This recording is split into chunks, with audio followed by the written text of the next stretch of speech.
At kasama natin si Yusek Halad ng NDRRMC at si DSWD Yusek Bujongan. Ito po ang mga status ng ating mga paliparan sa mga lugar na naapektuhan ni Rolly ayon sa DOTR. Masbate Airport, walang damage. Legazpi Airport, nagkaroon ng minimal damage sa ceiling board at runway lights ang passenger terminal building. Natapos na ang clearing operations at inaasahang babalik ang operasyon ngayong araw. Ang Virac Airport, pansamantalang tumigil ang operasyon simula noong 31 na Oktubre. Inactive sa ngayon ang komunikasyon sa airport dahil sa putol na linya ng kuryente at telepono. Sa Naga Airport, pansamantalang natigil ang operasyon simula noong 31. Nagsustain ng serious damage ang passenger terminal building, fire station building, admin building at vehicular parking area. Ang mga damage ay nilipad ang bubong at window panels at natanggal ang kisame. Ang Sangli Airport nagkaroon ng kaunting pagbaha malapit sa drainage pero wala namang damage sa general aviation area. Wala naman nasira sa mga paliparan sa Eastern Visayas. Tulad ng ating sinabi kahapon, balik operasyon na ang NEA mamayang alas 10 ng umaga. Samantalang ang Clark ay nagbalik operasyon sa kaninang alas 8 ng umaga. Lahat naman ng ating relays, ng ating rail lines, MRT, LRT, PNR, pati ng EDSA busway ay balik operasyon na rin po ngayon. Lahat ng port sa Marinduque, Quezon, Batangas at Masbate ay bukas na po. Sa Mindoro, bukas na ang Calapan Port. Wala pang biyahe sa Occidental Mindoro dahil sa Storm Signal number 1. Bukas na ang Bulan, Legazpi at Matnog Port sa Bicol. At iba pang mga port sa Bicol ay nananatiling sarado. All other ports, business as usual. Kakamustahin rin po natin ang kalagayan ng ating mga kababayan sa mga lugar na apektado. Kasama po natin maya-maya lamang sila Batangas Governor Hermilando Mandanas, Laguna Governor Ramil Hernandez at Ginubatan Albay Mayor Gemma Ong Hoko.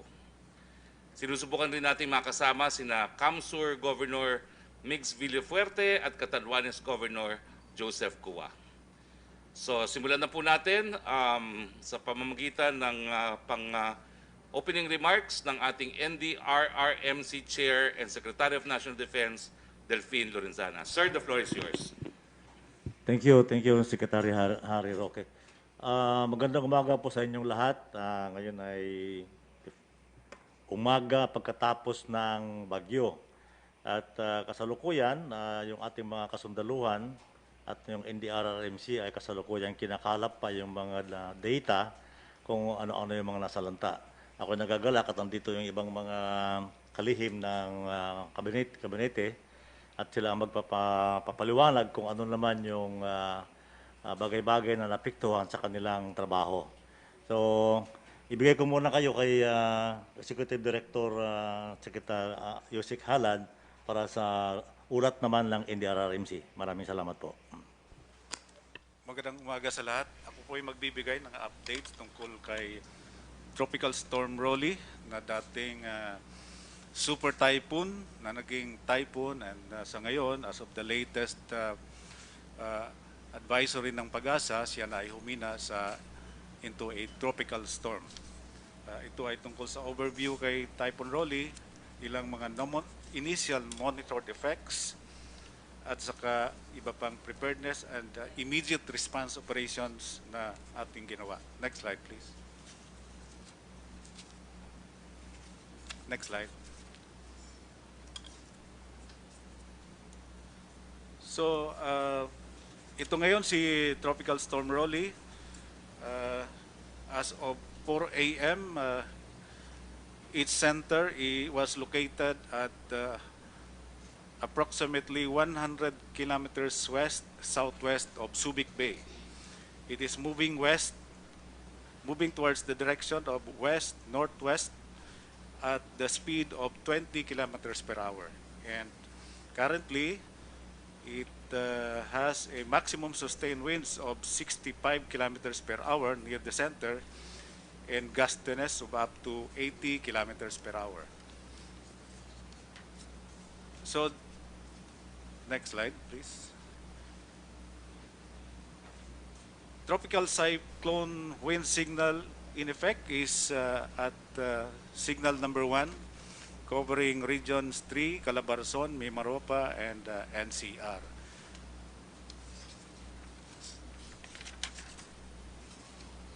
At ito yung monitored effects. Raleigh affected or exposed a total of 12 regions.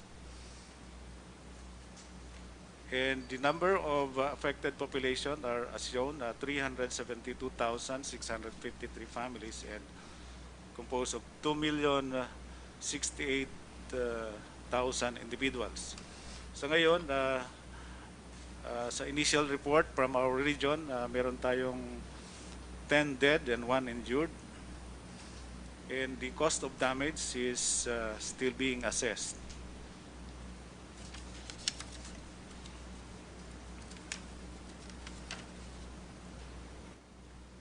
These are some of the other monitored effects on the status of lifelines. 7 road sections and 4 bridges in Region 2, Region 3, 5, and CAR were affected or damaged.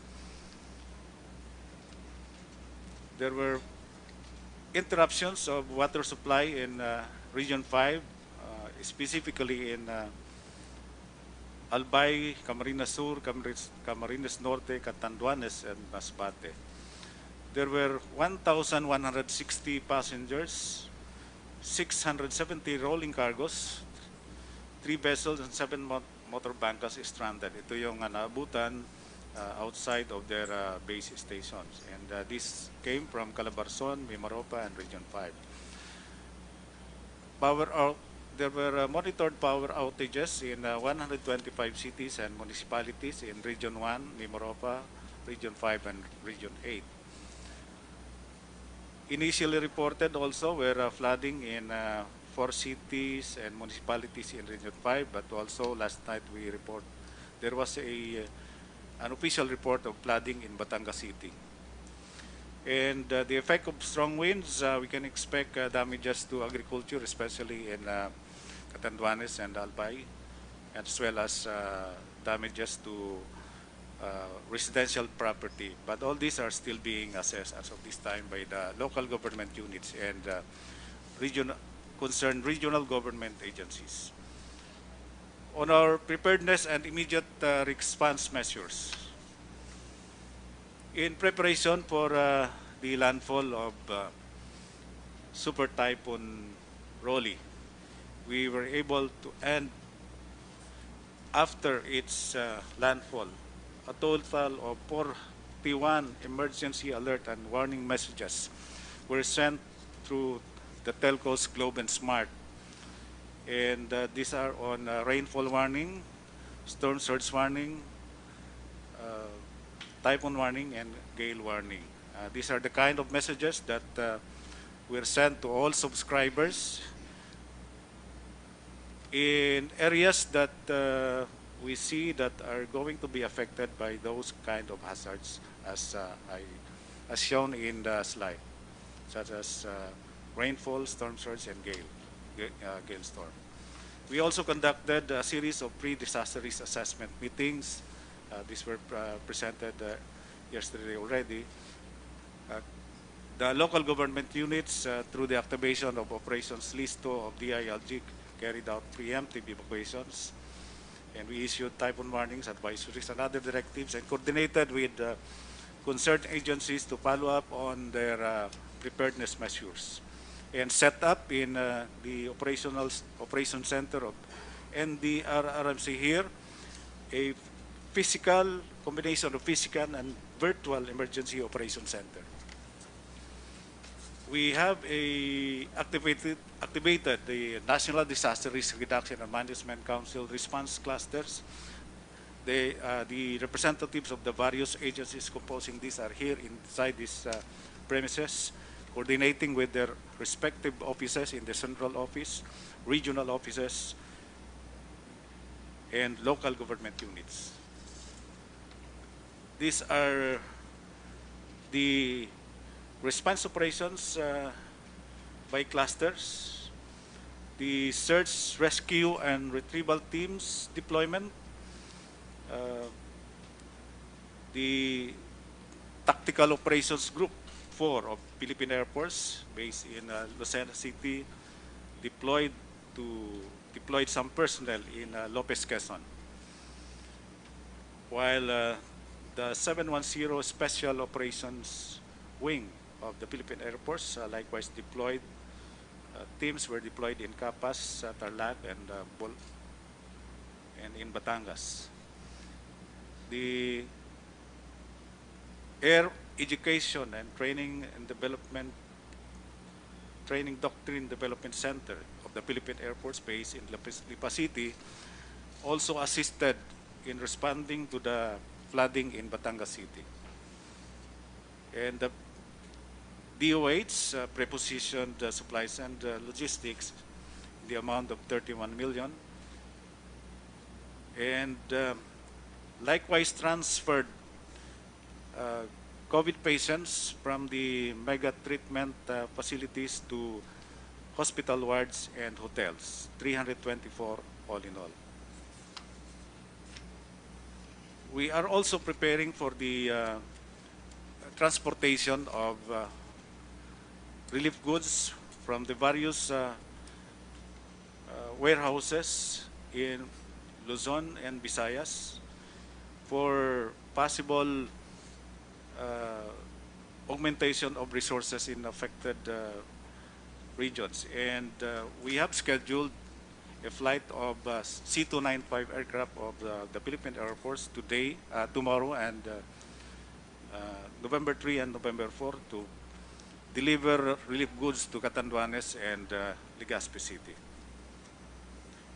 A total of 5,404 schools of DepEd were used as evacuation centers in Region 1, 2, 3, Calabarzon, Mimaropa, Region 5, 8, and NCR. So the DSWD as lead of the management of evacuation centers at the national level, supporting the management of evacuation centers of the local government units, or what we call the camp coordination and camp management cluster, issued guidelines on the management of and delivery of relief goods to the evacuation centers. And in fact, Secretary Bautista was not able to join us yesterday. He was in region in Calabarzon, seeing to it that their people are acting on the immediate concerns of the local government units. And the emergency telecommunications cluster, being led by DICT, is preparing for the deployment of these assets, satellite communication system and radio communication systems. These are the assets that are ready and available for deployment for use in our immediate disaster response and delivery of logistics. 607 transportation assets all in all. And for immediate action also, next slide. Today, we are deploying a team of OCD emergency telecommunications team to Catanduanes using a Philippine Coast Guard BN Islander aircraft. They are already in the airport, and they will be bringing a VSAT equipment that will establish satellite voice and data communication with Catanduanes. I would also like to report that the OCD Region 5 and 9th Infantry Division deployed a team to Catanduanes today using a Philippine Air Force helicopter that was led by Brigadier General Adonis Bahaw, of the Assistant Division Commander of 9th Infantry Division, and Mr. Jesar Adornado, of the Division Chief of OCD Region 5. They are already in Catanduanes, and is trying to establish communications with us through satellite phones. And the initial delivery of relief goods to Bicol is as shown. It will be today and tomorrow. We will also be deploying an augmentation of rapid damage and needs assessment team from the NDRRMC in Catanduanes.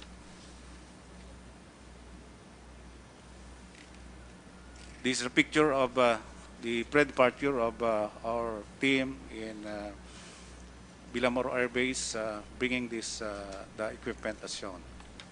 So that ends my briefing. Thank you for this opportunity again. Good morning. Maraming salamat, Yusek Halad. We are joined also today by PNP Chief Police General Camilo Cascolan and of course our Chief of Staff of the Armed Forces of the Philippines, Lieutenant General Gilbert Gapay. Sir, maraming salamat po sa pagdalo ninyo. Narito naman po ngayon ang ating Department of Interior and Local Government Secretary Anyo. Sir, kamusta na po ang mga calamity response ng ating LGUs, ng ating kapulisan at ating mga bumbero?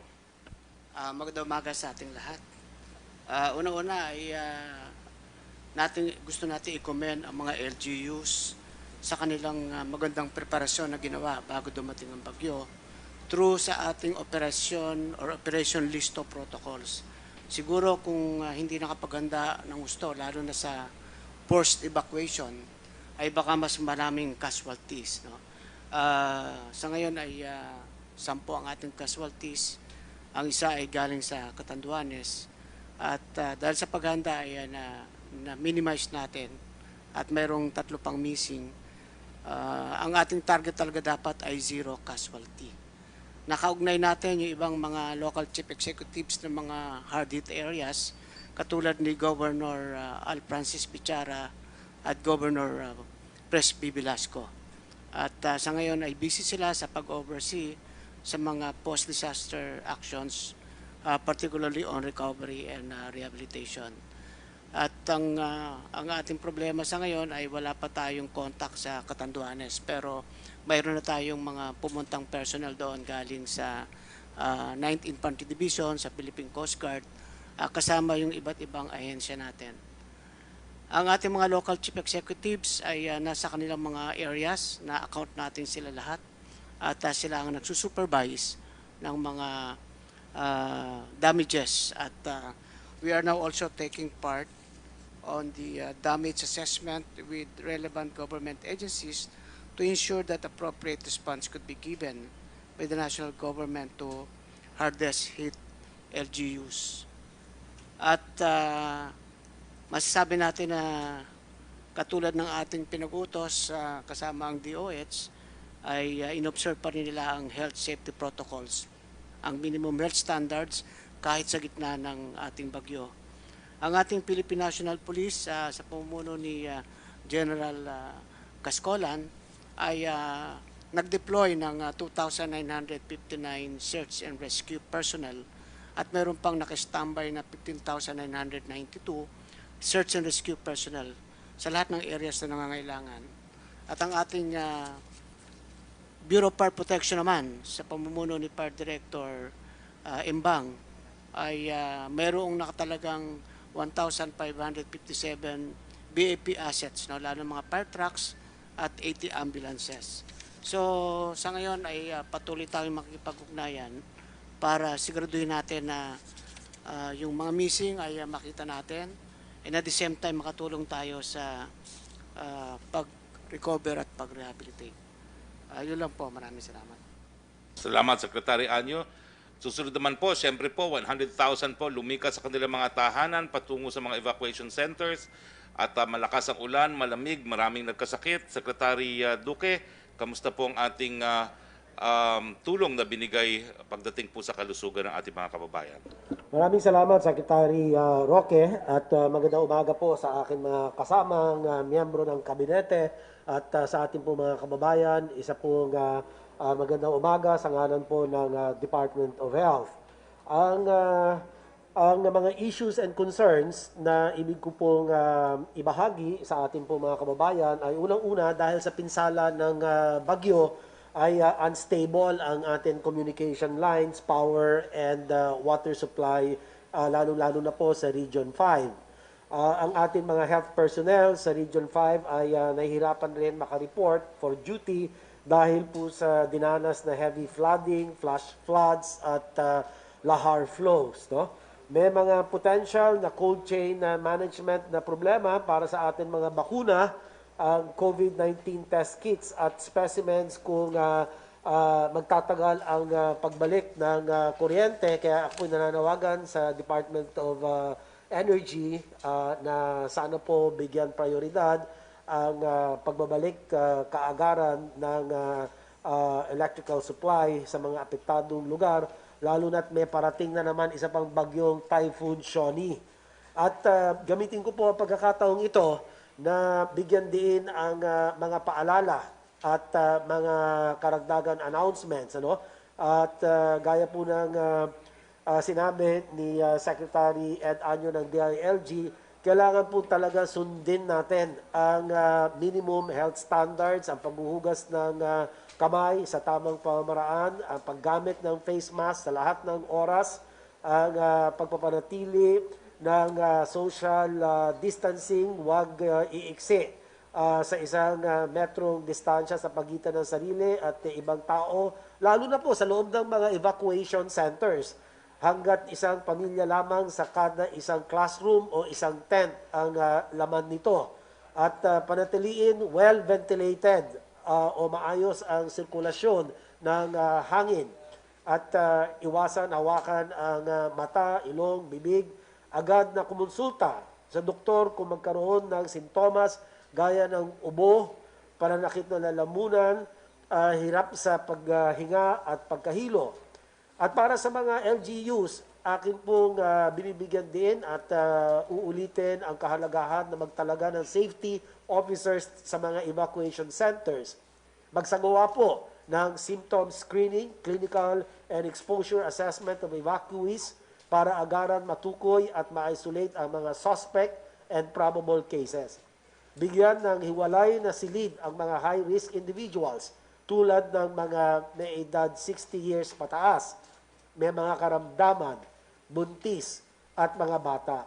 I-isolate ang mga sintomas sa treatment, temporary treatment, and monitoring facilities o sa hiwalay na silid o evacuation center.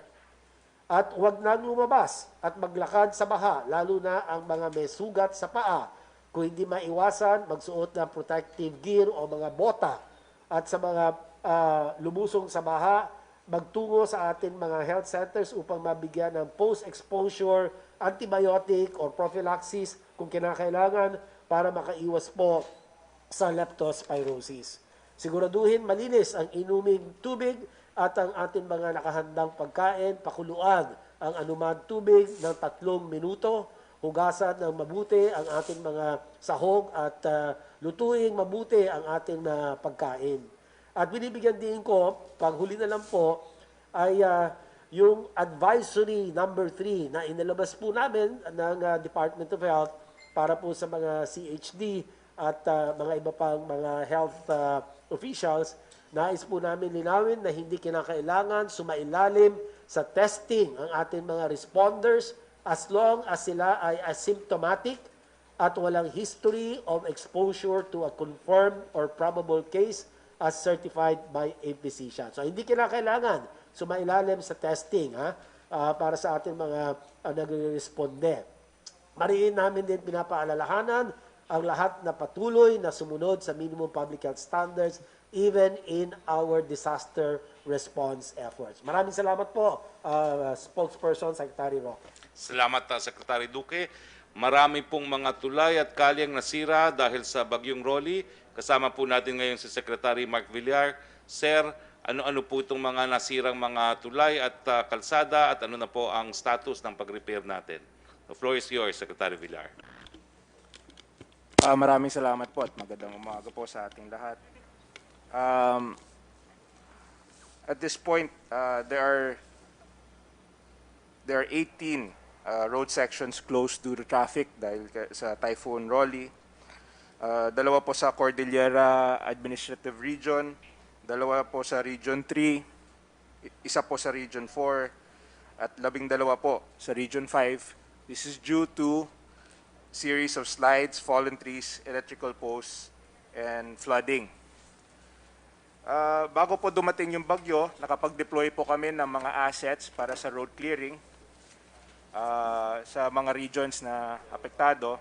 Ang na-deploy po is 777 pieces of heavy equipment and vehicles, 518 tools and light equipment, at nakapag-deploy kami ng 4,931 personnel bago po dumating yung bagyo. At sa ngayon po, sa CAR, ang road na hindi pa nasarado pa is Apayao Ilocos Norte Road, which is not passable due to landslide. Yung Claveria Calanasan Cabugao Road, not possible due to soil collapse. Pero ang balita sa akin parang halos na clear na. Sa Region 3, dahil sa flooding, sarado po yung Santo Tomas Minalin Macabebe Road. At pati yung Nueva Ecija Aurora Road, not possible due to flash floods and mudslide. Sa Region 4A po, yung Katanawan Buena Vista Road, not possible due to fallen trees. And of course, clearing operations are ongoing. Sa Region 5, the Tabaco Tiwi Kamsur Boundary Road is not possible due to flooding. Tabaco Wharf Road 1 and 2, due to fallen utility post. Sa Albay po, sa Dang Maharlika, may section sa Pulangi at Balangibang, not possible due to fallen utility post. Sa Camarines Sur po, sa may area Longdang Maharlika na not possible due to fallen trees and utility posts. Pati yung Naga City Carolina Road, also dahil po sa utility posts. At sa Sibobo, Cagsao, Kabanbanan Road, also dahil sa utility posts, hindi possible. Pati yung Milaor, Minalabak, Pili Road, due to fallen utility posts. Yung Lagonoy, Caramoan Road, due to collapsed road section. Yung Goa, Tinambak Road, dahil sa fallen trees and electric posts. And the San Rafael, Mampirao Road, also due to fallen trees and electric posts. So, and finally, the other three is the Dang Maharlika Nabua Poblacion section due to flooding and fallen utility posts. The Iriga City Nabua Road, Iriga City proper, not possible due to flooding and utility posts.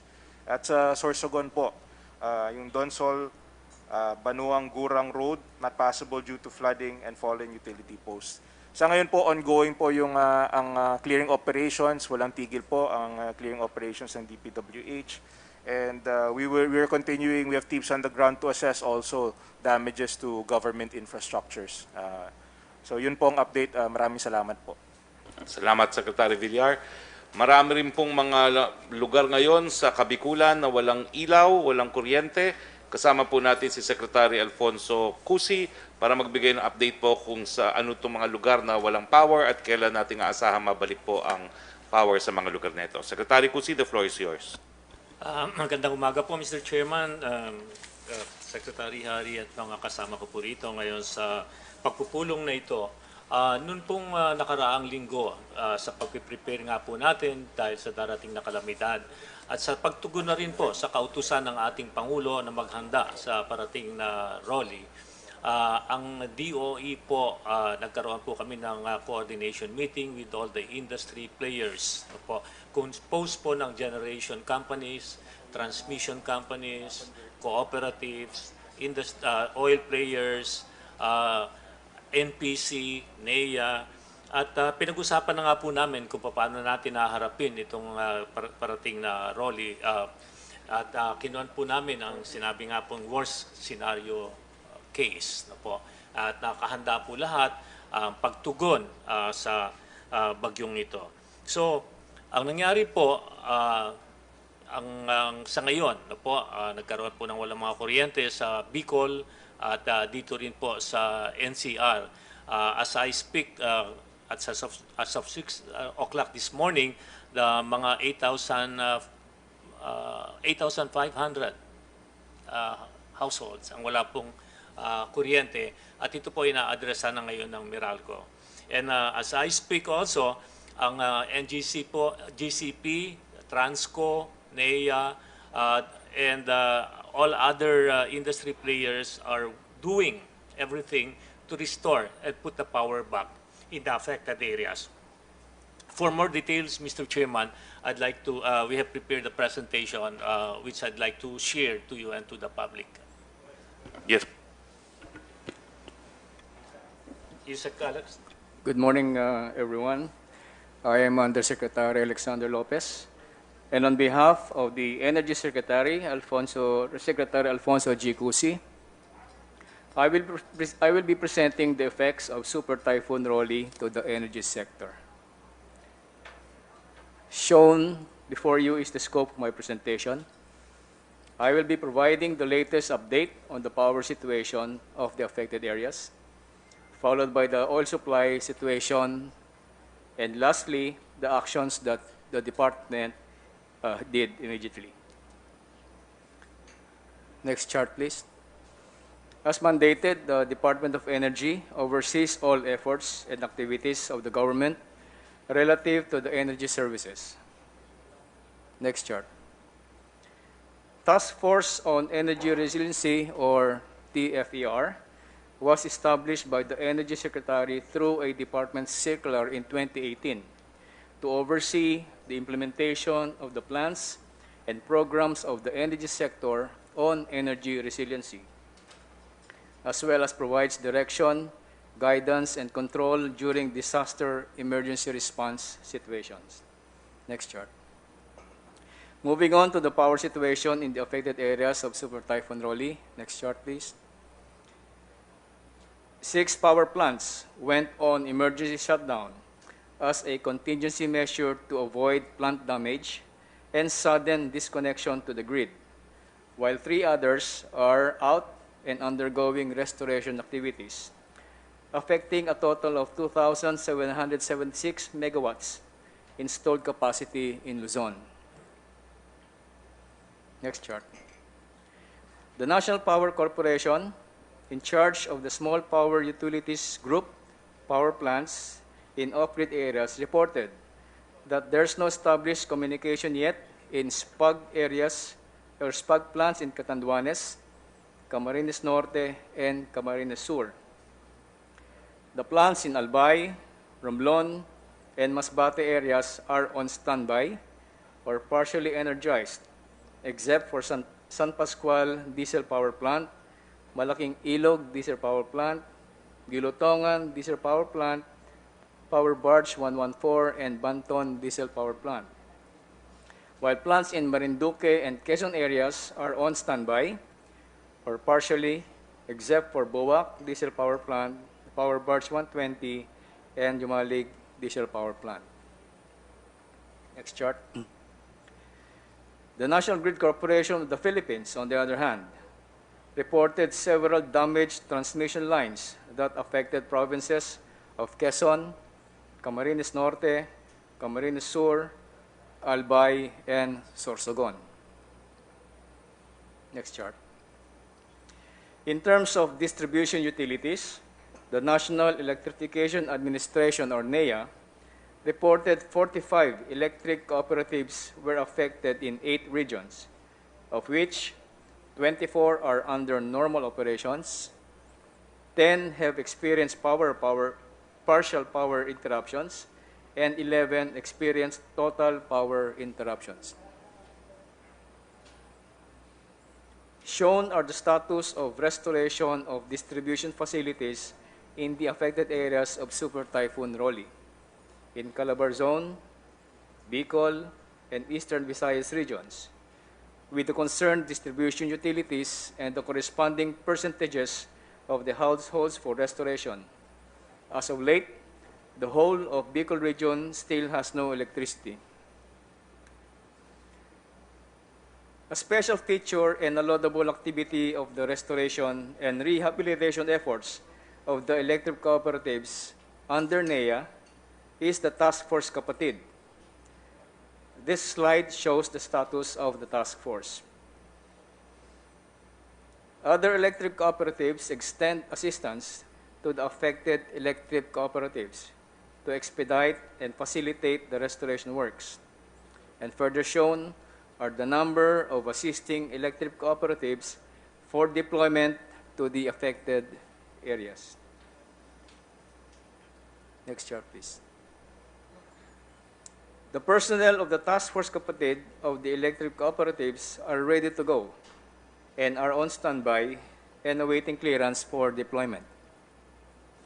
There are issues or concerns, however, that we'd like to seek assistance from the NDRRMC. One, due to the COVID-19 pandemics, travel clearance of the team is needed.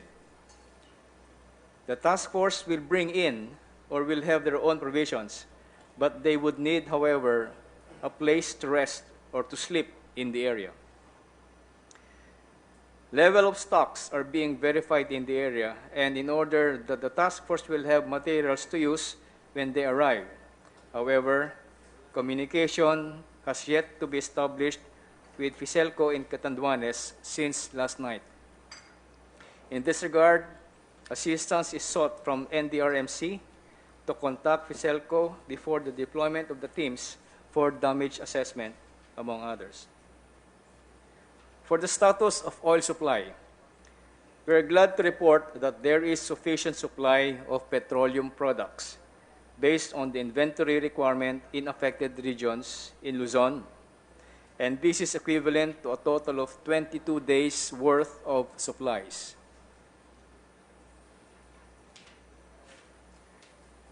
Allow me to mention some of the actions immediately done by the department. The DOE met with the National Grid Corporation of the Philippines, or NGCP, to discuss the details and the updates and the identification of strategies for immediate restoration.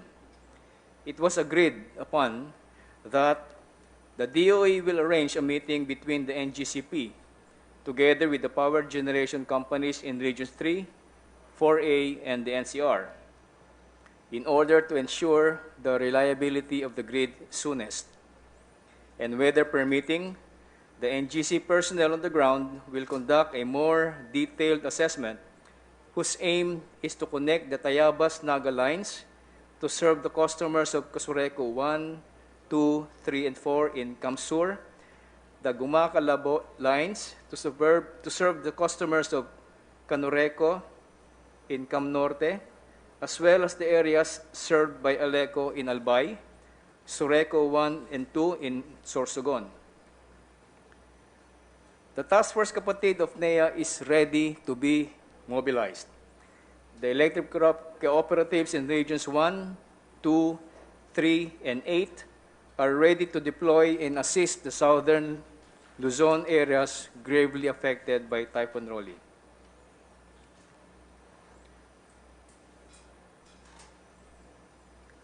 Thank you, That Mr. is my Chairman. presentation, sir. Thank you very much.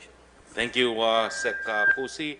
We are also joined via Zoom by our Secretary of Agriculture, Secretary Dar. Sir, ano pong estimate ng damage natin sa ating mga pananim at anong tulong na maibibigay natin sa ating mga magsasaka na nasalanta ng Bagyong Rolly? The floor is yours, Secretary Dar. Maraming salamat, Spokesperson and colleagues of the Cabinet. Good morning again. Due to the early advisory of the Department of Agriculture and base it on the Pag-asa forecasts, a total of 242,000 hectares of rice have been saved from regions 1, 2, 3, 4A, and 5, with an equivalent production of more than 1 million metric tons, amounting to 16.9 billion pesos. As for corn, a total of 11,000 hectares have been saved from regions 1, 2, and 5, and 8, with an equivalent production of 45,703 metric tons, amounting to 579 million pesos. So ito po yung na-save. Now, going forward, the actions taken by the Department of Agriculture is in close coordination with concerned national government agencies, local government units, and other DRRM-related offices for the impact of Typhoon Rolly and available resources for interventions and assistance, as well as with water management-related agencies for flood risk monitoring and dam water release. Close monitoring have been done and continue to be done for validation of the agricultural damages and losses that may have been incurred in the sector. Now, let me mention that as of today, this morning, the initial estimated agricultural damages and losses is totaling 1.1 billion pesos, which has been brought about by Typhoon Roque. Earlier, Typhoon Quinta brought damages to almost 2 billion pesos. And most of the commodities that have been badly damaged are rice, corn, high-value crops during this Typhoon Roque, with almost 20,000 hectares, and about 20,000 farmers as well have been affected. And that's the uh, leading us to 1.1 billion of total damages during this Typhoon Roque. Now, what are the available interventions that we can give or pursue during the rehabilitation stage for those affected by Typhoons Quinta and Roque? The Department of Agriculture assures affected farmers and fishers of the following available assistance. A total of 133,326 bags of rice seeds. This is for replanting. 17,545 bags of corn seeds, also for replanting, and 2,000 kilograms of assorted vegetables already positioned in the affected regions, particularly Bicol, Calabarzon, even Bimarupa areas, and some extent Siquijor and Northern Samar in the Visayas. Now, we are also readying drugs and biologics for livestock and poultry, and we will be also helping distribute small ruminants and native chickens to those affected by the typhoon. There is around 10 million pieces of tilapia and milkfish fingerlings, as well as fishing gears and paraphernalia that are ready for distribution. And we have still in our quick response fund amounting to 400 million pesos for rehabilitation of the affected areas in the various regions these last two typhoons. We also have survival and recovery loan program to be given at 25,000 per farmer that who is affected, or fishers who are affected, zero interest and payable in 10 years, and indemnification fund from Philippine Crop Insurance Corporation to pay for the losses incurred. And we have about 1 billion pesos for this. A farmer would get around 10 to 15,000 depending on the size and kind of agricultural commodities. We also have more than enough rice in the affected areas, and NFA operation centers are open 24 hours. So Mr. Spokesman and colleagues of the cabinet, tuloy-tuloy pa rin yung moving around, monitoring, and evaluation of the damages of our staff at the regional field offices po. Yun po ang latest galing sa kagawaran ng pagsasaka. Maraming salamat po. Maraming salamat, Secretary Dar. Kasama rin po natin ang Undersecretary ng DSWD, si Undersecretary Bujongan. Sir, magkano na pong tulong ang naibigay natin sa mga kababayan nating nasalanta ng bagyo at ano pa pong aasahan tulong nila? The floor is yours, Yusek Bujongan. Maraming salamat po, Sec. Hari, sa ating chairperson of the NDRRMC at sa lahat ng mga cabinet members na nandito ngayon at iba pang mga guest. Isang magandang umaga sa lahat. Nais po nating magbahagi ng pinakahuling ulat hinggil sa isinasagawang pagbibigay tulong ng DSWD sa mga lokal na pamahalaan bilang first responder na naapektuhan ng bagyong Rolly at matutulungan silang tugunan ang pangangailangan ng kanilang nasasakupan. Sa field office car po, meron pong 106 na mga pamilya o 405 na individual mula sa 4 na barangay ang naapektuhan. Ngunit isa lang po ang nagpapasalamat po tayo at isa lang pong pamilya o 6 na katao ang in-evacuate, kailangang i-evacuate. Sa field office NCR po, kasalukuyang pinoproseso ng field office ang augmentation request ng munisipalidad ng Pateros. Na-monitor po natin doon sa NCR na may 3,160 na mga pamilya o 13,682 katao sa 89 na evacuation centers na na-evacuate through preemptive evacuation po. Sa field office number 1, kasama ang higit 80 volunteers, nagsasagawa ang field office ng repacking ng 5,000 family food packs. Doon po sa Biday Warehouse, City ng San Fernando, La Union, ang food packs ay papamahagi bilang augmentation support sa mga lokal na pamahalaan sa rehiyon. Ang sa Field Office 2 naman po, abala rin ang DSWD Field Office 2 sa pag-repack ng family food packs upang masiguro na mayroong sapat na tulong na maipaabot sa mga pamilya ng rehiyon kung kinakailangan. Mayroong karagdagang 1,880 family food packs ang nahanda na, karagdagan sa 21,882 family food packs na stockpile ng field office. Mayroong 1,000 food packs ang ipinadala sa lalawigan ng Quirino noong Oktubre 31. Mayroon namang 2,000 family food packs na nakapreposisyon na sa satellite warehouse sa field office sa Cabarogis, Quirino, Bayumbong, Nueva Vizcaya at sa Ilagan City Social Welfare and Development Office. Na-monitor po sa FO2 ang pag-evacuate ng 66 katao mula sa 3 barangay through preemptive evacuation.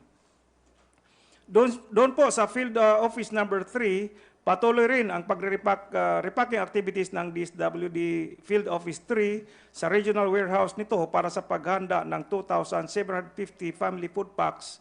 Ang field office ay nakipag-ugnayan sa DSWD National Resource Operation Center, yung ating warehouse dito sa Pasay, para sa pagpapadala ng karagdagang 2,300 na food packs sa regional warehouse nito at 1,700 food packs sa satellite warehouse sa ahensya sa Port Magsaysay.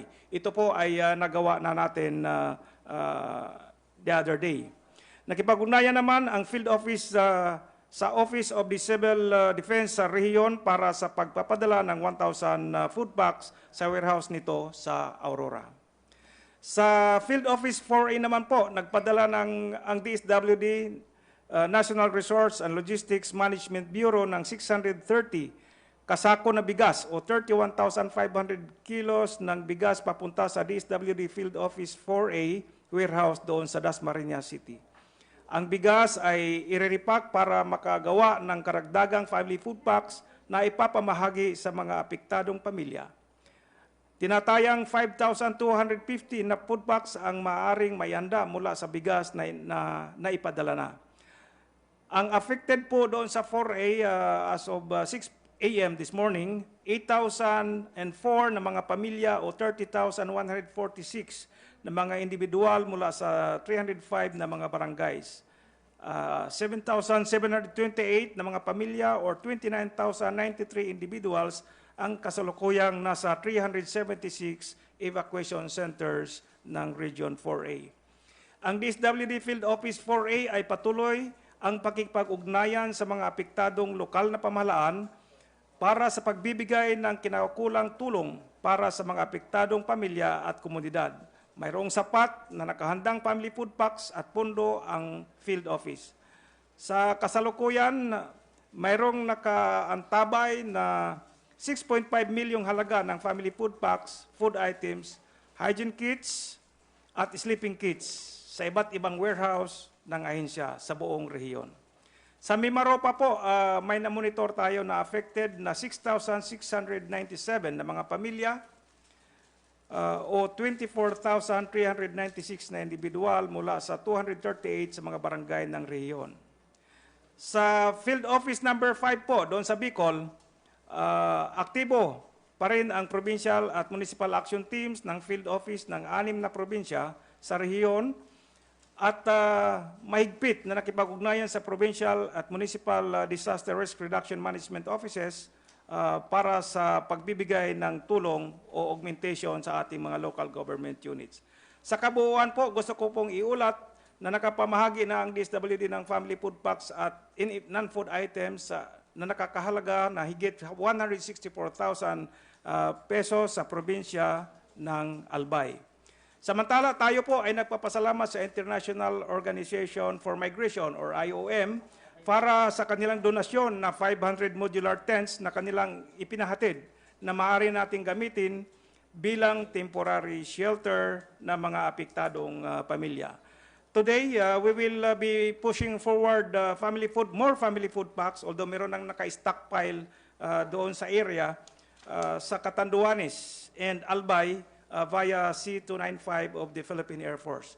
Tuloy-tuloy po ang pagbibigay ng DSWD ng maagap at mapagkalingang serbisyo, serbisyong may malasakit, serbisyong may puso. Maraming salamat po. Salamat, Undersecretary Bujongan. Kahapon po, may na-report tayo si Joy sa Ginubatan, Albay, at nagpapasalamat mo kami sa DZRH dahil sila ay nag-forward ng information. So tanungin po natin kay PNP Chief Camilo Cascolan, ano pong nangyari doon sa bahay na tabunan sa Ginubatan at ano pa po yung mga search and rescue operation na kinundak ng ating kapulisan. Chief Cascolan, please. Salamat po, Secretary Roque. Ako po ang Deputy Chief PNP for Operations, si Police Lieutenant General Binag, Cesar Binag. At ang ating pong hepe ngayon ay papunta po sa Bicol, kasama po ang aming staff para tingnan din ang kalagayan ng ating search and rescue operation doon in support of our regional and local DRRMC. Nakausap ko yung regional director bago ako pumunta rito at yun nga, ang una niyang report muna, tinignan muna namin yung kung na-establish na lahat ng communication line, lalo na sa Catanduanes. Mr. Secretary, sa ngayon po na-establish na natin doon at na-report niya na 90% ng infrastructure, sir, ay damaged daw. Siyempre po, assessment lang po ito ng police. At yung number po ng casualty na ni-report po ng regional director namin ay sa ngayon ay 10 na. I hope mag-reconcile na lang po ng kung meron mong pagbabago. 4 dito sa Catanduanes, tapos 6 sa ibang lugar sa Bicol. Ang inyo pong PNP, meron kaming 4 na tinututukan na areas bilang inyong law enforcement. Una nga yung search and rescue operation. Sir, i-report ko na rin po. Pangalawa ito yung security ng ating mga evacuation center. Para masigurado natin na wala anumang mangyayari na masama doon at maproteksyonan yung ating mga evacuees. Sir, pangatlo, tinututukan din po namin yung mga vacated areas, sir, para walang looting na mangyari. Sinisigurado po natin yun. At syempre po yung ating regular law enforcement operation na baka meron pang magsamantala na kriminal. No? At ang PNP rin dahil meron kaming sariling command center, napakaganda source din ng information sa ating mga kababayan o sa ating pong ibang ahensya. Kasi ang police natin, nandoon sila sa regional, provincial, down sa municipality level. Kaya marami po kaming information na pwede actually pagkunan ng iba't ibang planning or decision-making process. Sir, tuloy-tuloy ko na lang po. Sa atin pong sa search and rescue, sir, nakapag-deploy po tayo kahit bago pa magsimula. 6,107 Tapos meron pa kaming standby na 17,000. Tapos meron pa tayong iba pa yung ating dito sa regional, sa iba pa sa national at iba-ibang region na atin tinatawag to na RSSF. Ito po yung ating pang standby force other than the SAR. Meron po kaming 38,000. In fact, pinag-utos ng aming hepe, meron ng 100 manggagaling sa Region 7, pupunta sa Region 5 para tulungan ng ating mga pulis sa Region 5, ma-reinforce sila. At may kasama itong mga food banks kung tawagin po namin. At meron din po kami manggagaling dito sa National Headquarters, ipapadala rin mga tao, mga ganun din ang numero para ho masigurado na matulungan po yung ating regional office doon in support of the regional DRRMC, saka po yung provincial and city and local. So, yun ho, sa mga affected naman ho, ang minomonitor ho namin, sir, in coordination siyempre ng ating DSWD, meron hong 15,464 na sinisecure po kami na evacuation centers. No? So, nireport ko nga kanina, so far ho, wala naman hong masamang nangyari doon at sinisigurado po natin na ligtas lahat ang ating mga kababayan na nandoon po sa loob ng evacuation center. At binanggit ko rin ho kanina, sa lahat naman ho na evacuate yung vacated areas, salamat naman ho at wala nga hong looting, ulitin ko, at kami nakikiusap naman. No? Sana naman sa ganitong klase ng panahon ay wag na nilang pagsamantalahan kung meron hong nag-iisip dyan doon sa mga lugar na binakante ng ating mga kababayan. No? Yun ho. Tapos, sir, tinitingnan din po namin yung number of casualties nga, binanggit ko sa inyo, sa kay injured. We can also share this information, total number of road condition and possible, tapos flooded areas, etc. Pati ho yung communication, something that we can actually utilize ng ibang ahensya po. I know you have those numbers here, pero I know ay direkta sa aming mga hepe at sa aming mga provincial directors. So, sir, ang isa rin ho namin binabantayan, dahil marami rin ho kami may mga pulis din ho kaming naapektuhan, kaya ho ang ginawa ng ating hepe, pinag-utos, na siguraduhin na lahat ng pulis na matatamaan ng bagyo, pinauwi muna ho namin. No? Kaya ho, kahit papano, with that kind of arrangement, meron ho mga pulis na o yung pamilya nila na kahit na naapektuhan ho, na pinagtutuunan din ho namin ng pansin. Doon naman ho sa ginubatan, sir, nandoon ho ang ating pulis sa report po ng ating regional director at talaga ho patuloy ho yung pagsuporta nila ho doon sa search and rescue, kasama po yung army ng local at yun nga ho ang nai-report nga sa buong Bicol ay 10 ho yung namatay. So for sir, yun po yung pinagtutuunan namin bilang yung pulis sa panahon ng ganito hong kalamidad. Salamat po. Maraming salamat, Deputy Director General Binag ng ating PNP. Kasama rin po natin, Lieutenant General Gilbert Gapay. Sir, ano pong report sa mga aktibidades ng hukbong sandatahan sa gitna ng Bagyong Rolly? Magandang umaga po sa ating lahat. With the indulgence of the group, we have a brief presentation, sir, on updates on HADR operations of the Armed Forces of the Philippines. Go ahead po.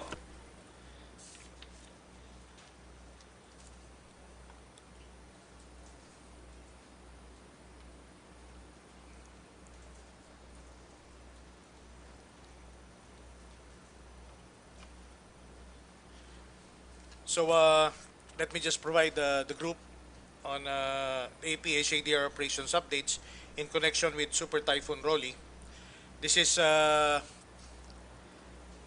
also included in our Oplan Tulong Bayanihan. This is a contingency plan of the Armed Forces of the Philippines every time there would be disasters and calamities such as this one. So I'll be presenting the activities of the Armed Forces of the Philippines before, during, and of course the way forward as we continue our relief operations as an aftermath of Typhoon Rolly. So the scope of my presentation is as shown.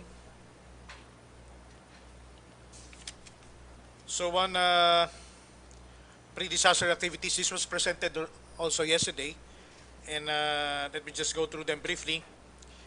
We have activated the AP Disaster Response Task Force effective 30 October as part of our preparations, and our AP units participated in several pre-disaster assessment activities as well as emergency planning activities conducted by regional OCDs as well as the LGUs through their local DRRMCs. And we have activated a total of 177 disaster response units under SOLCOM, JTF, NCR, NOLCOM, and Central Command of the Armed Forces of the Philippines. And this is composed of more than 4,000 regular forces. Please, next slide, please.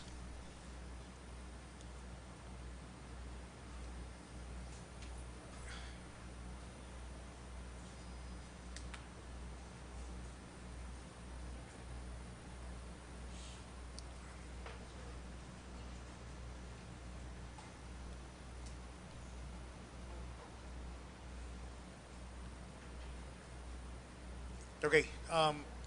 So we have activated a total of 177 DRTUs in the affected areas of Typhoon Rolly, composed of more than 4,000 regular forces, augmented by CAFGUs and reservists. And we ensure the readiness of these DRTUs through inspections prior to deployment. There are some pictures of the preparatory activities which AFP has undertaken. Likewise, we participated in planning activities in coordination with the LGUs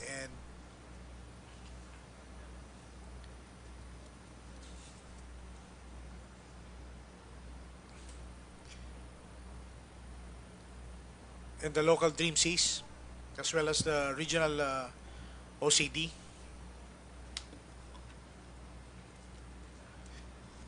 So next slide, please. Next slide.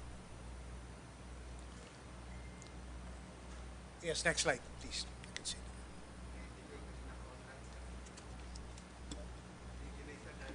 Okay. So these are the planning activities where our DRTUs participated in. Next. And of course, aside from the manpower and ground equipment, we have also on standby 6 aircraft, 2 transport aircraft, and 4 helicopters. This is aside from the 2 helicopters already deployed in Bicol region.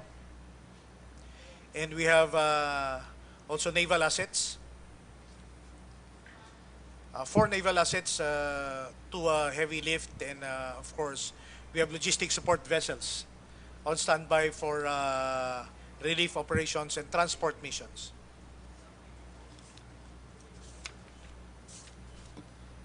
So during disaster,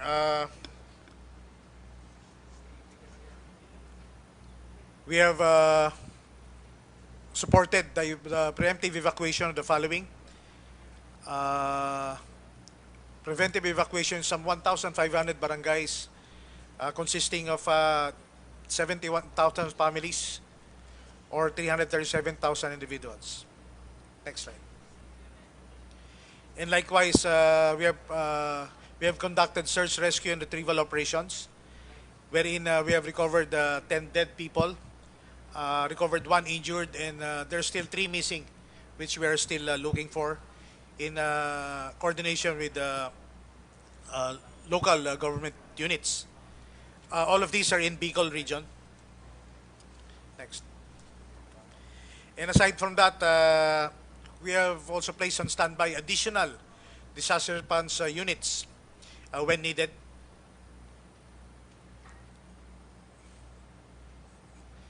And as reported by Yusek Hala this morning, we have assisted in damage assessment, particularly in Catanduanes, and deployed an Army signal personnel to restore communications in Catanduanes,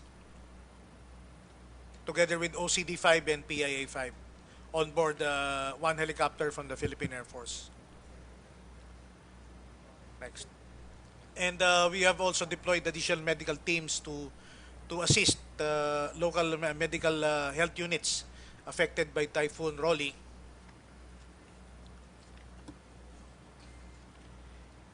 And of course, we have deployed several cargo trucks and ground mobility assets, to include ambulances and engineer equipment as shown.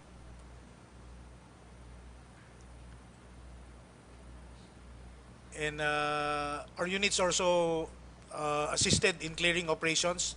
And here are some pictures of those operations in Barangay San Rafael in Castilla, Sorsogon, and of course in Batangas. And right now, in support to the other clusters, particularly on food and non-food cluster, we are assisting in repacking, and we're ready to transport the relief goods and food packs to the affected areas. And in support to the law and order cluster, our units are also assisting the PNP and LGU to maintain law and order in affected areas so that nobody would take advantage of the situation. And in support to emergency telecommunications cluster, as I've reported earlier, we have dispatched one deployable signal team to Catanduanes to help restore communication in the province. And in support to the health cluster, we have also alerted medical teams from various AP hospitals, particularly in Bicol and southern Tagalog area. And I would also like to report we have conducted preemptive evacuation of COVID patients from quarantine facilities, particularly those from the Ninoy Aquino Stadium, the Rizal Memorial, as well as from our bagong Nayong Pilipino in Soler. The tents in Soler were damaged, sir. And the COVID patients were initially evacuated to Nice and Sogo hotels as part of our preemptive measures. Next. And of course, in support of the logistics cluster, we're ready to transport relief goods, other logistics and supplies to affected areas by sea, air, and land transport. In fact, there are already cargo trucks ready for to roll out from Manila going to Albay to deliver the first batches of relief goods in the area. And before I end, let me just briefly outline our way forward. So, as the lead agency in search and rescue and retrieval operations, military units will continue to conduct SRR operations to retrieve other reported missing persons in affected areas. Likewise, we will continue to assist the OCD in their rapid damage assessment and needs assessment activities. And we will continue to assist restore communications in coordination with OCD and the LGUs. And we are ready to transport relief goods in coordination with DSWD, and additional engineering equipment are ready en route in the area to assist DPWH in the clearing of the roads and bridges affected by Typhoon Rolly. So those are the updates coming from your AAP. Thank you.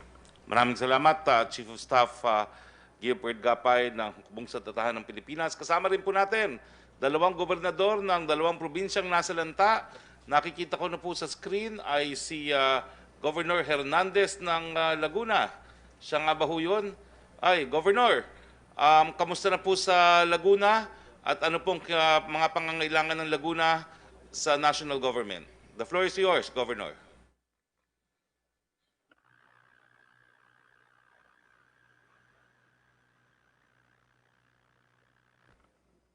Floor is yours, Governor Hernandez.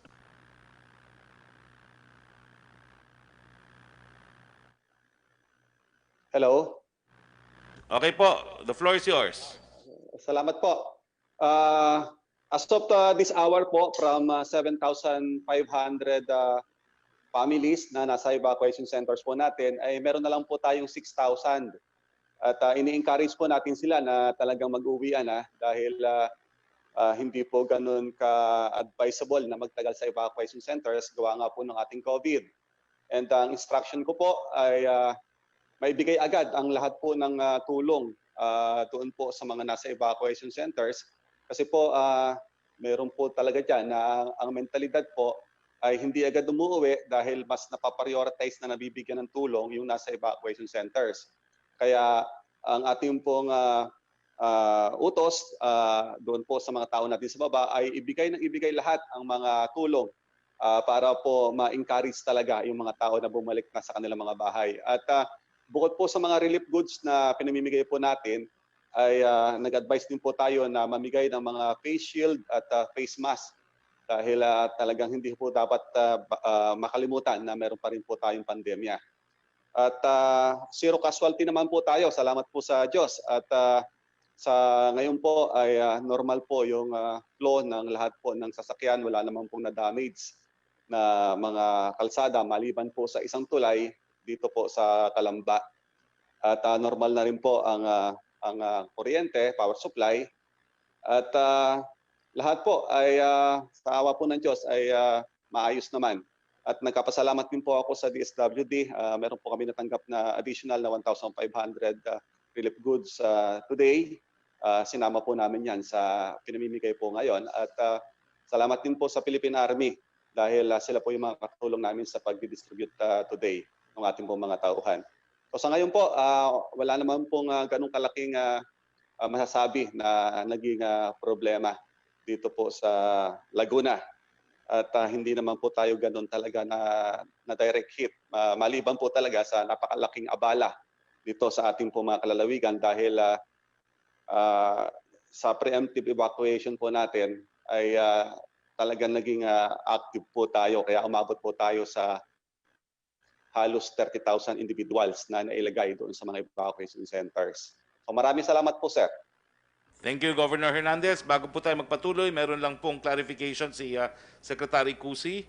Sec? Thank you, Spokes. I just want to clarify based on the number that I gave on of the consumers without electricity. In the areas of Cavite, Quezon, Laguna, Rizal, Batangas, Bulacan, and Metro Manila, as of 6 a.m. this morning, it stands at 53,863. Kanina kasi nasabi ko 8,500, isang area lang yon. So the total areas of the affected area, but this excludes Catanduanes, ano po, dahil totally walang electricity sa area. Yun po ang gusto kong i-correction, Spokes. Salamat po. Thank you for the clarification. Isa po sa probinsya na naglandfall ang Rolly ay ang Batangas. Kanina lang po ay naglandfall sa Lubo. We are joined also by Zoom ni Governor Dodo Mandana. Sir, kamusta po kayo dyan sa Batangas? Ano pong pangangailangan ninyo sa national government? Magandang Yours, umaga, Governor. magandang tanghali sa ating lahat. Maganda na dito sa lalawigan ng Batangas sa ngayon. At gusto ko lamang masabi na talagang itinuturing namin na nagbunga ang panalangin dito sa lalawigan ng Batangas. Parang himala nung pumasok dito sa lalawigan ng Batangas ang Typhoon Rolly. Medyo humina at tumaas ang lakas ng hangin. Tumaas sa itaas. Dito sa baba, hindi masyado. Yun lang ulan ang tumuloy. Kaya maraming flooded areas dito sa kagabi. Dito sa Batangas City, lalo na ilang barangay. Subalit ngayon naman ay humupa na.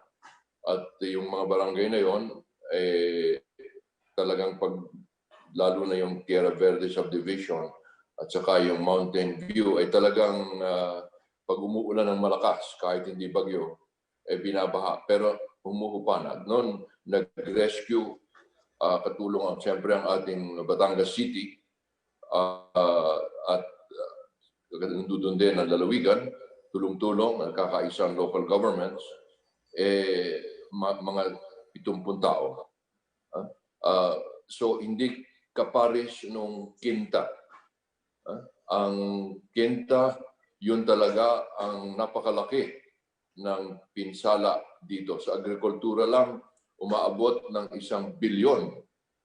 At sa ating mga transport system, dahil itong ating Port of Batangas, ito pagka normal ang panahon, dito 3 beses hanggang 4 na beses ang dami ng mga pasahero kung ikukumpara sa Port of Manila, sa North Harbor.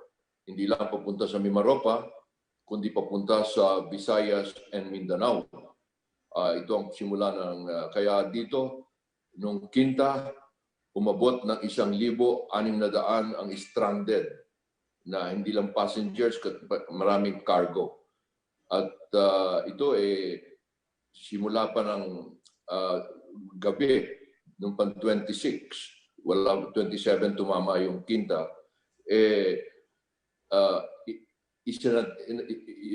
inilagay na sa masasabi nating safe haven yung mga roll-on, roll-off at mga shuttle.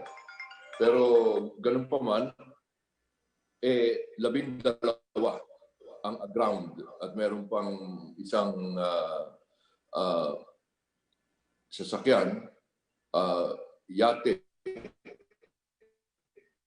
equivalent, motorized vessel ng Keppel ang lumubog na may siyam na mga tripulante. At doon kami nagkaroon ng casualty sa Quinta. Dito sa Roli, meron kami ngayong isa lang ang missing doon sa ibaan namin dahil parang naglilinis ng kanilang drainage ay nahulog sa culvert. Missing pa hanggang ngayon. Dito ang Coast Guard, pinamumunuan ni Captain Tuvilla, ang napakalaki ng tulong. Hindi lamang ngayon sa Roli, kundi lalong-lalo na dito sa ating doon sa Quinta.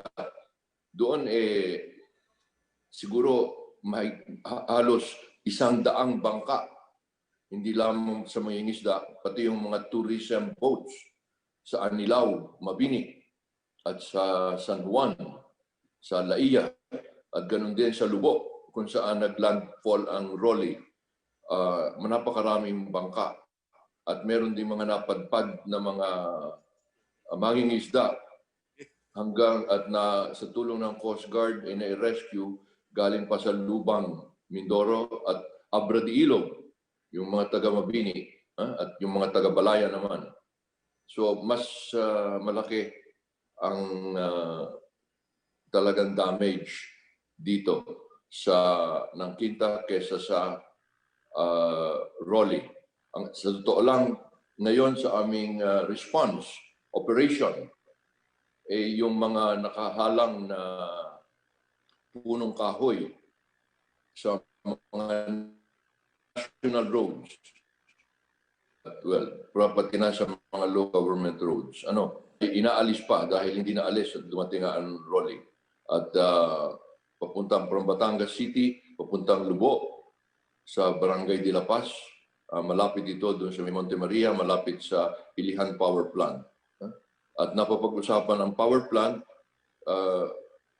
gusto ko lamang ipalaala na nagpapasalamat kami ng lubos sa ating Department Secretary of Energy, Secretary Cusi, Secretary Al Cusi. Maraming salamat dahil alam natin na ang paghahanda ang tunay na sagot sa sakuna. Paghahanda sa dasal, paghahanda. Pero si Secretary Cusi, talagang noon pa, bago pa pumutok ang bulkan, talagang, at nung pumasok ang COVID, talagang ginamit ang masasabi natin na tunay na magaling mag-isip para sa kapakanan. Dahil yung aming energy fund ay ipinagamit. Itong energy fund, kuminsan bago makuha ng mga communities na pinagtatayuan ng mga power plants, umaabot ng 3 hanggang 5 taon. Pero sa panahon ni Secretary Cusi, kaagad pinalabas, hindi na pinatatagal, diretsyo na. Talagang yung devolution ay ginawa niya. Kaya sa kanyang pamamaraan, ang lalawigan ng Batangas nakapaghanda dahil kami ngayon 4 ang aming binibigyan ng response and recovery. 4 na calamities. Ito lang taong ito. Bukod pa yung nangyari nung nakaraang taong mga lindot. Pero itong taong ito, una, alam na lahat, tinamaan kami ng pagputok ng Bulkang Taal. Hanggang ngayon, konti pa lang ang naaayos doon. Kaya state of calamity pa rin kami dahil doon. Dahil kaya naantala siguro ang mga DPWH, dahil na rin pumasok ang COVID at iba pa. Pero ang Department of Social Welfare, masasabi ko, simula pa noon, unang araw pa lamang, January 12, pumutok ang bulkan, si General Rolly Bautista, nandun, on site. At kaagad dumating ang tulong nang galing sa DSWD.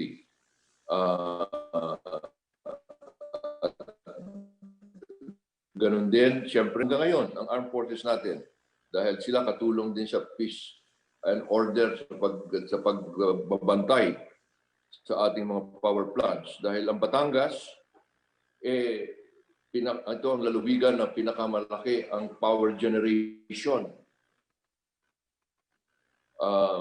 Mahigit na 5,200 megawatts. Ang Metro Manila, ang konsumo ng Metro Manila, buong Metro Manila na, ay 4,900 lang ang regular consumption.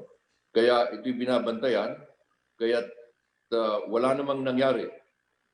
Nung pumutok ang bulkan at COVID, tuloy pa rin, at Quinta, Rolly, ito gusto ko maganda ang patakbo.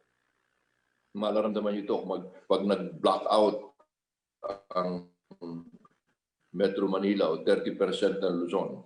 Okay. Dito sa amin sa Calabarzon, dahil ako rin ang Regional Development Chairman, 60% ng buong Pilipinas dito.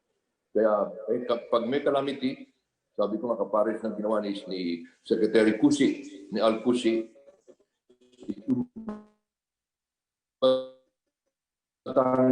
Governor, nagiging choppy na po kayo, Governor.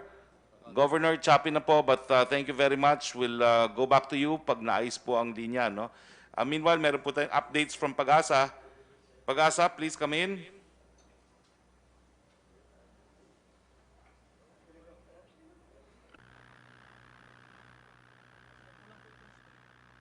Wala kang audio, Mr. Pag-asa.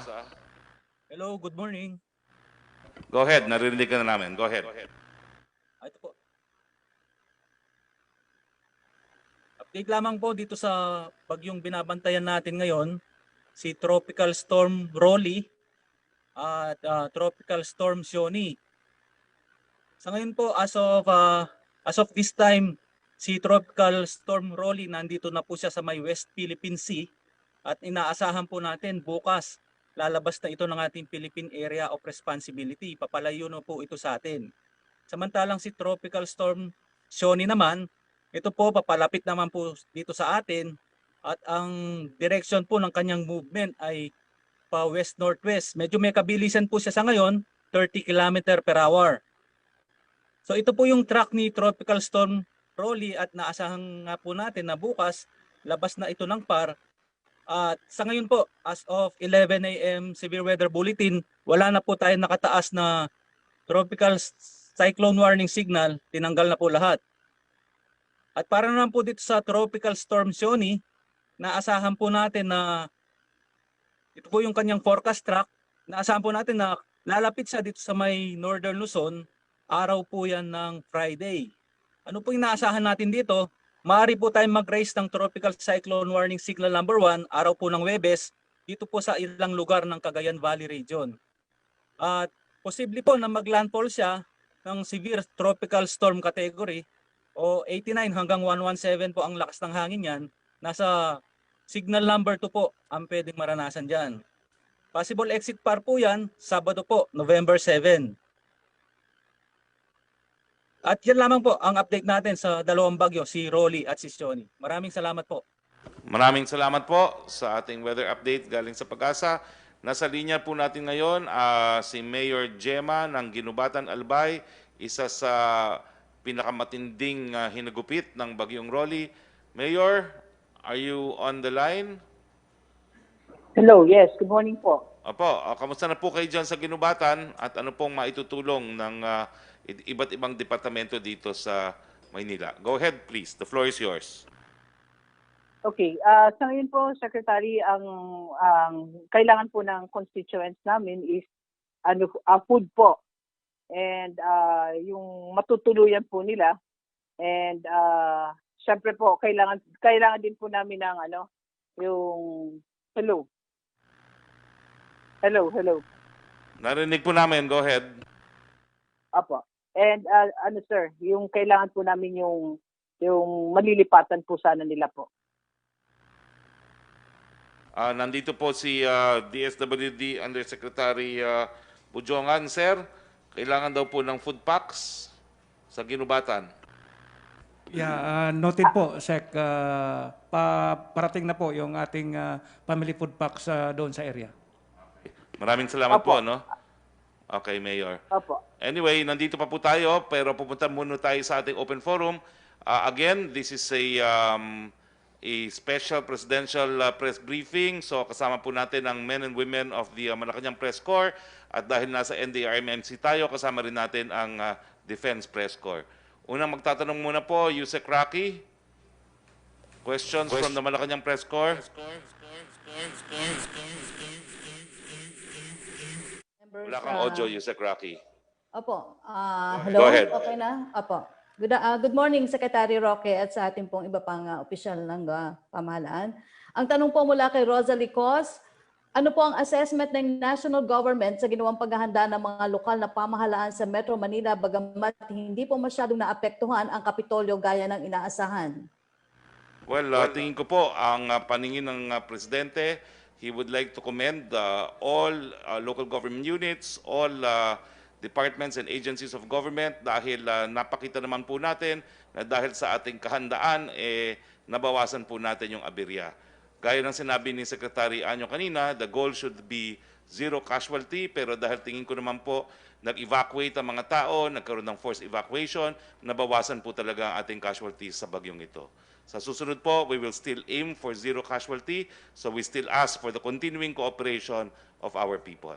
But thank you very much to all the men and women comprising the agencies and instrumentalities of the Philippine government, including the local government units and the public in general po. Second question po niya, kumusta naman po ang monitoring ninyo sa ginawang aksyon ng mga lokal na pamahalaan sa mga pinakamatindi ang epekto ng Bagyong Rolly? Sa tingin niyo po ba ay nasunod nila ang protocols na ibinaba ng NDRRMC kaugnay ng Disaster Preparedness at Response? Bakit po oo at bakit po hindi? Nakaapekto po ba sa dapat nilang gawing preparations ang COVID-19 pandemic at saan pong aspeto sila dapat mag-adjust o mag-improve pa? Secretary Anyo? Salamat. No? Una-una, maganda ang performance ng ating LGUs. No? As early as October 30, nagsisimula na tayo ng forced evacuation. In fact, kahit sa lugar na kung saan lumihis ang bagyo, katulad ng NCR, ay tuloy ang kanilang evacuation. In fact, nandun pa sa kanilang evacuation centers yung iba. Kasi nakakasanay yung pagkain eh. So, ipapakain na rin natin to. Siguro bukas pa makakabalik yan. Ano? Ito naman ay through operation list to protocols, alam na kagad ng ating mga LGUs ang gagawin bago dumating ang anumang typhoon or disaster. Lalo na yung pagde-designate at pag-activate ng kanilang operation center, ang pagtatalaga ng mga search and rescue teams, at ang pag-aayos ng mga evacuation centers at pag-evacuate. Ang isang nakita namin na dapat i-improve natin dito ay ang communication system.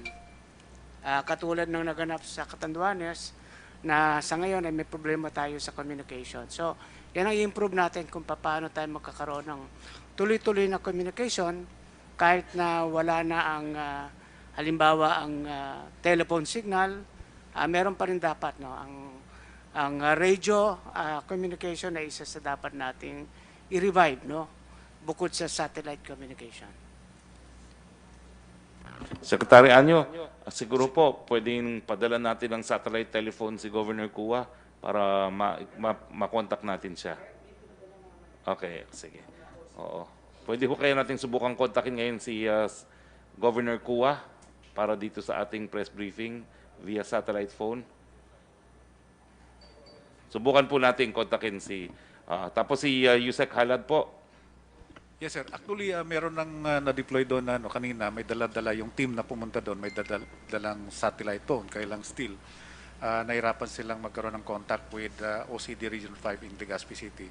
Siguro dahil sa makapal yung cloud cover, hindi makapenetrate. But on the way to Birak now is the BN Islander of the Philippine Coast Guard. Merong dala-dalang equipment yon na satellite communication with strong cloud penetration capability. So pagdating noon, baka sakaling maka-establish tayo ng contact. Sana po makontak natin si Governor Kua habang tayo po ay nagpe-press briefing. Next question, Yusek. Question from Jam Punsala ng ABS-CBN. Why was the briefing held only yesterday after Rolly's first two landfalls, and why did the President fail to join even just through teleconferencing? Unang-una po, hindi ko alam kung ano yung unang tanong. Why was? Ano yung unang tanong? Why was the typhoon briefing held only yesterday? Well, dahil inaasahan po nga natin yung landfall kahapon, no? At saka sa totoo lang po, araw ng linggo naman yon.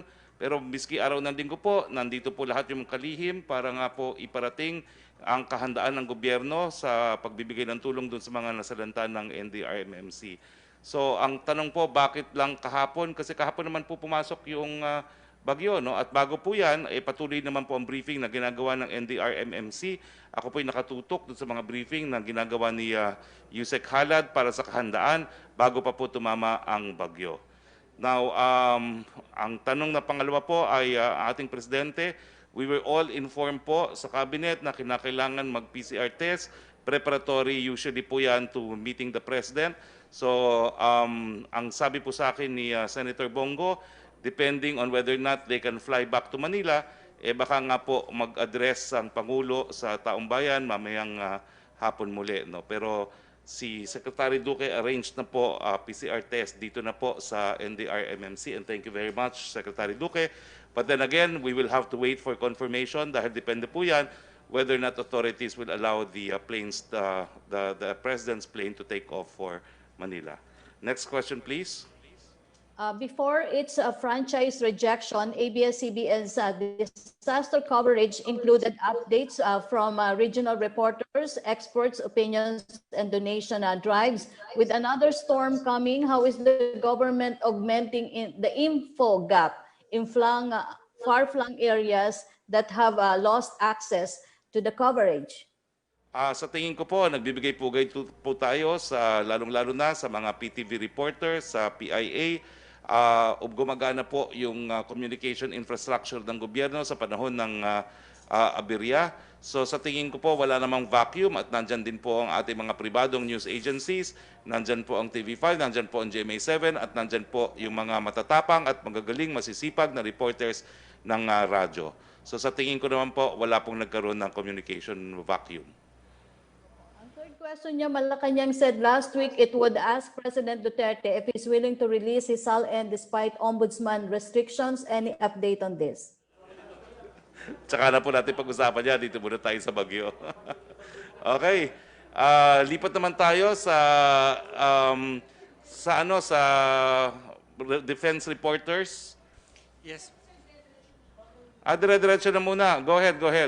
Yes, Secretary, salamat po. From PTV, for DA daw po, immediate need ang mechanical dryer. Nagsasamantala ang mga traders, bumenta ang palay as low as 6 to 7 pesos. 16 and 18 pesos yan kapag tag-araw. Ngayon tag-ulan, swerte na kung kuhanin ng 11, 12 pesos. Saan area yan? Saan area yan, Yusek Roque? Secretary, hindi po nabanggit dito. Secretary Dar, meron ba ho tayong mga mobile drying facilities na pwedeng mapadala? Secretary Dar? Nasa linya pa ba si Secretary Dar? Okay, next question. Pararating po natin kay Secretary Dar yung pangangailangan ng mga drying facilities dito sa mga lugar na nasalanta ng bagyo. Next question, please. Yung next question niya, nabanggit niyo na sir, para dun sa gagawin yung aksyon para makontak ang Bato Catanduanes. Ang susunod pong tanong ay mula kay Joseph Morong para sa NDRRMC. Katulad din po niyan, ano daw po nangyari sa Catanduanes? Meron na po ba daw report na extent or damage? Bakit daw po walang communications ang NDRRMC at hindi daw po nalatagan? At kung may, nasagot niyo na rin po na may public address mamaya si Pangulong Duterte. Secretary Lorenzana? Yeah, meron namang naibigay ng satellite phone kay Governor Kua pero sa anong kadahilanan na hindi makontak siya. Anyway, meron tayong Coast Guard doon na papunta ngayon na pagka nakarating doon, magkakaroon tayo ng efficient communication at malalaman na natin kung ano talaga ang mga pinsalang nangyari sa Catanduanes. Secretary Anyo and then Yusek Halad, please. Yes, nagkaroon na tayo ng contact doon through sa Provincial Director ng Philippine National Police. At initially ay sinasabi niya na mayroong 4 na casualties at kasalukuyang ina-assess nila yung damage kasi hindi natin malaman yung extent pero almost 90% daw sa infra ay may mga na-damage doon. So we'll get more reports pagka ma-establish natin yung secure communication. At nandun na rin naman yung ating military, PNP at saka Coast Guard. So konting tiis na lang at makukuha natin yung buong picture ng Catanduanes.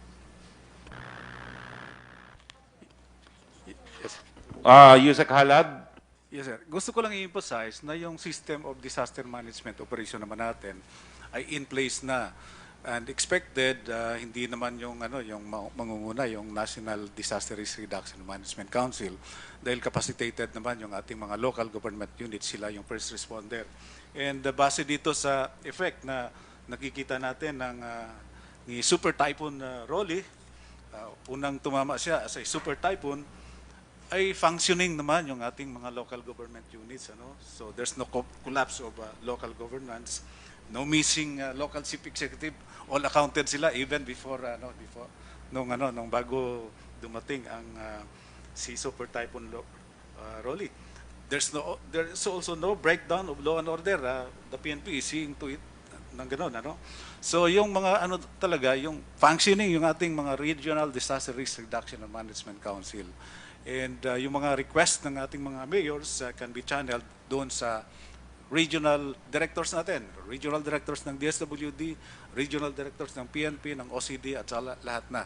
So dapat hindi mangamba yung ating mga kababayan bakit hindi nila nakikita si Presidente because he has that luxury. The government is functioning from the local government unit up to the national level. Next question, please. Question, follow-up po para kay Secretary Anyo ni Celerina Monte. Underscored daw po the need for good communication like radio, especially during the time of disaster. Don't you think communication could have been better if ABS-CBN franchise was granted by Congress?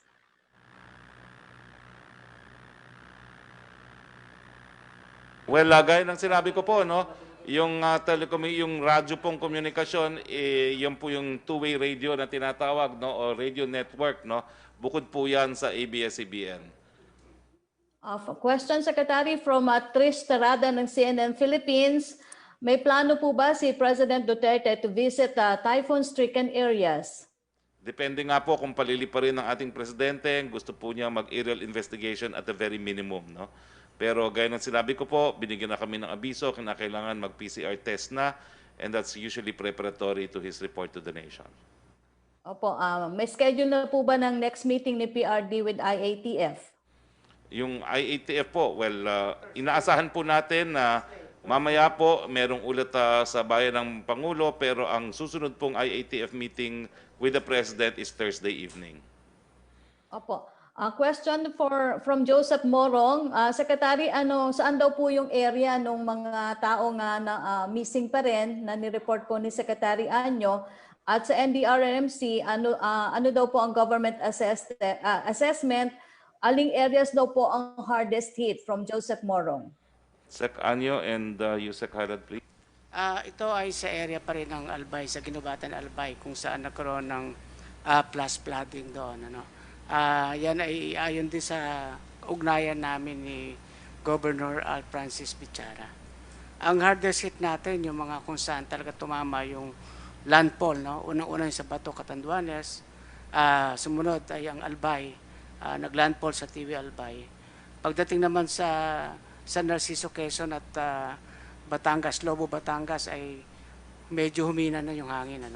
So talaga expected natin ang hardest hit ay ang Catanduanes. Yusek Halad. Yeah, I agree, and itong Bicol area or at least 2 provinces ng Bicol area ang maaaring hardest hit, itong Catanduanes, una-una, at saka Albay. At based on unofficial information, malawak ang damage sa agriculture at marami ring bahay ang nasira.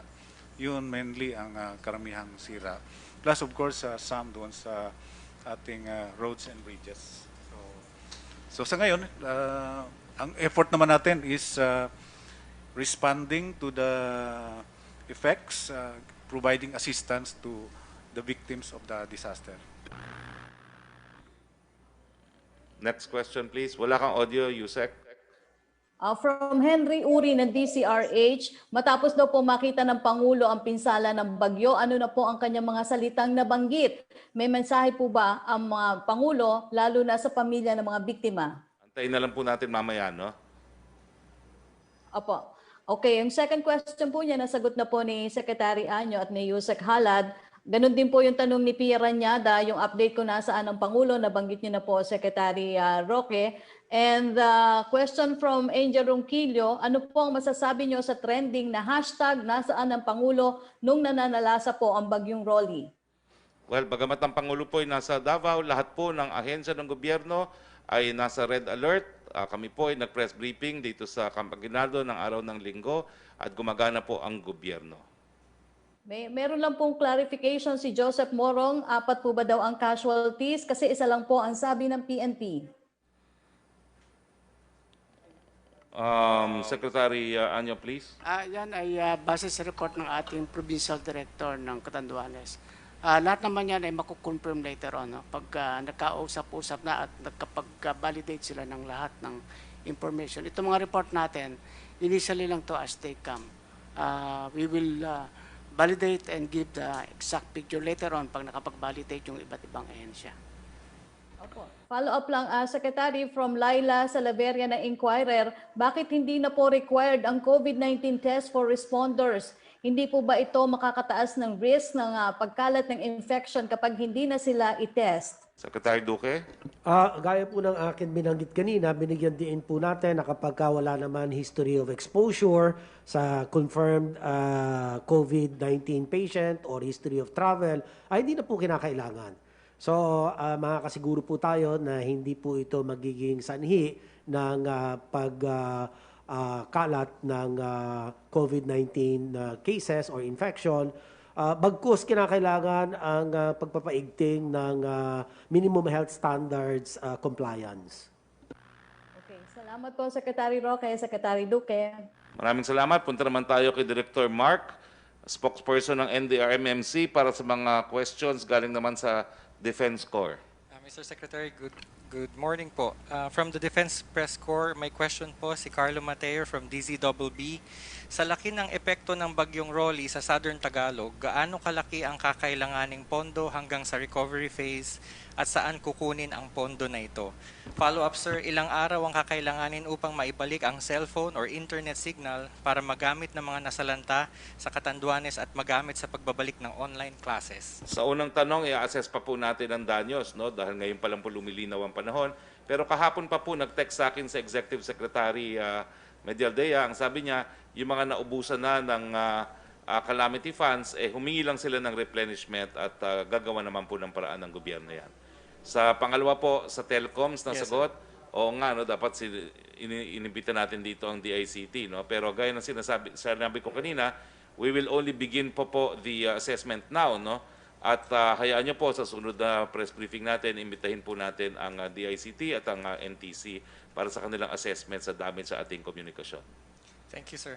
The next question comes from Martin Sadongdong of the Manila Bulletin. Representative Saldico posted on Facebook photos showing about 300 houses buried under big rocks in Purok 6 and 7, San Francisco, Ginobatan, Albay. Do we have an update on the situation in these particular areas? If there's ongoing search and rescue, Representative Ko said several people are believed to be buried alive in that area. Sabi nga po ni Deputy Director General ng PNP Binag, papunta na po ngayon doon o naroroon na ngayon si PNP Chief Cascolan para siya na mismo po ang mag-supervise sa rescue effort kung kinakailangan doon sa area ng Ginubatan at surrounding areas ng Albay. Thank you, sir.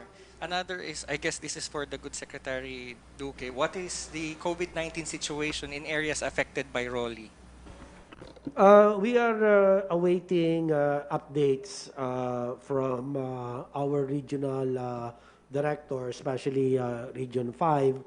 So we do not have, as of the moment, the latest update, but certainly we have our cases in Region 5 as of yesterday or the other day. Let me just... Sa Region 5, ang ating total confirmed cases as of, but this was October 31st, no? 3,300. Ang attack rate natin per 100,000 population is 53.8. Ang ating active cases sa Region 5, 565. Ang recovered, 2,636. Ang ating pong mga pumanaw dahil sa komplikasyon ng COVID-19 infection ay 79 with a case fatality rate of 3%. So yung latest update, yan po ay makukuha po natin matapos maibalik ang linya ng komunikasyon at makakapagbigay po tayo ng pinakahuling mga datos. Salamat po. Thank you, Mr. Secretary. Another question comes from Francis Wakefield of Daily Tribune. Some have compared Rolly to Super Typhoon Yolanda when it struck Tacloban and other provinces in 2013. Sa initial assessment niyo po, yung damage na dinala po ni Rolly, same as Yolanda po ba or mas matindi po ang dinala niyang pinsala?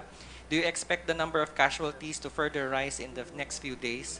What are the challenges faced by emergency rescue units in Catanduanes and other provinces severely affected by the typhoon? Well, nagpapasalamat tayo sa Panginoon at hindi po kasing lala ang danyos na ginawa ni Rolly dun sa danyos na ginawa ni Yolanda. Sa casualty po, incomparable. So far, 10 pa lang po ang nakukumpirmang namatay at no comparison po to Yolanda. Thank you, sir. Another question from Micah Flores. How many houses in Catanduanes are we talking about when General Binag said 90% of houses in the province were destroyed? General Binag, do you have more details? Initial assessment ho yun ng ating provincial director sa Catanduanes. Ang binanggit ho ang infrastructure. So hindi po naka-specify kung ano ho yung bahay doon. So kaya nga ho, katulad ng binanggit kanina, we continue to assess the situation, maibibigay ho yung mas updated. Thank you. Sir, that completes the questions from the Defense Press Corps. Okay, maraming salamat po. Wala na po tayong questions. Gaya ng aking sinabi po, we were given advice to have PCR tests preparatory to meeting with the President later, pero yan po ay subject to flying conditions. So I will confirm po later if the talk to the people will proceed. Pero outside of that po, sa Thursday po talaga ang regular talk of the people ng ating Presidente, ukol naman po sa COVID-19. So dahil wala na po tayong mga katanungan, I'd like to thank our colleagues who joined us today in our special presidential press briefing. At ito'y nagpapakita po ng kahandaan ng buong gobyerno ng ating administrasyon ni Pangulong Rodrigo Roa Duterte na tumugon sa mga pangangailangan ng taong bayan sa panahon ng aberya. Nagpapasalamat po kami sa lahat ng mga taong gobyerno na gumanap sa kanilang katungkulan na magbigay ng tulong sa ating mamamayan at nagpapasalamat din po kami sa publiko sa kanilang kahandaan na naging dahilan na nabawasan po ang danyos na dulot ni Super Typhoon Rolly. Magpapatuloy po ang ating presidential press briefing tomorrow as normally conducted at 12 noon from Malacanang Palace. And meanwhile, thank you to everyone and Philippines. Sa ngalan po ng Presidente Rodrigo Roa Duterte, please be safe. Bayanihan tayo, and we will prevail. Magandang hapon po sa inyong lahat. Magandang umaga pa pala sa inyong lahat at alas 11 pa lang, magandang umaga po sa inyong lahat.